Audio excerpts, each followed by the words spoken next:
At the moment, James, it doesn't look that way. The state of emergency was imposed on Wednesday. Today, well, it's still Thursday here in Peru.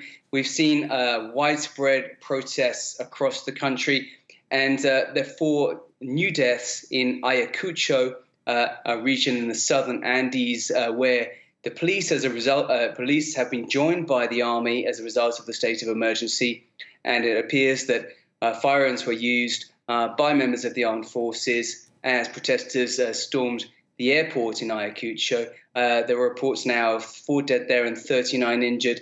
And the Human Rights Ombudsman Office in Peru has demanded that the armed forces cease the use of firearms and tear gas bombs launched from helicopters. Apparently, this is a practice which they have said was taking place.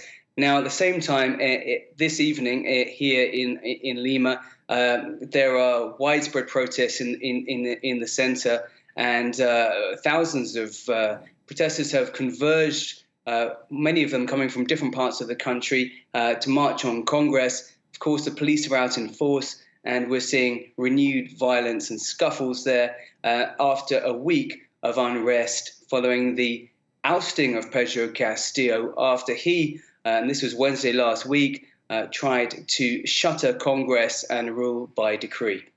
And these protests, as you mentioned, Dan, indeed some of the neighbouring countries back up what they're saying. They say Castillo was removed undemocratically, but lawmakers say he was abusing his power. It's hard to see where we go from here, isn't it?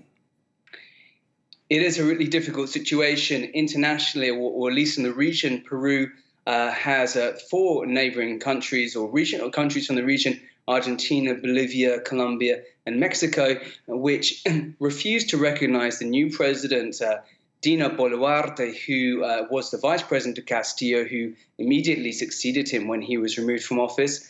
And that, of course, creates serious problems for international relations, and particularly regional relations. The foreign ministry has recalled its ambassadors from those 4 Latin American countries, in fact, today. And the government is looking increasingly isolated at the moment. Dina Boluarte, the new president, sent out ministers to 16 regions of the country to try and seek dialogue. At the same time, in 15 regions of the country, a nightly curfew has been imposed, and there doesn't seem to be any end to the unrest as it stands at the moment.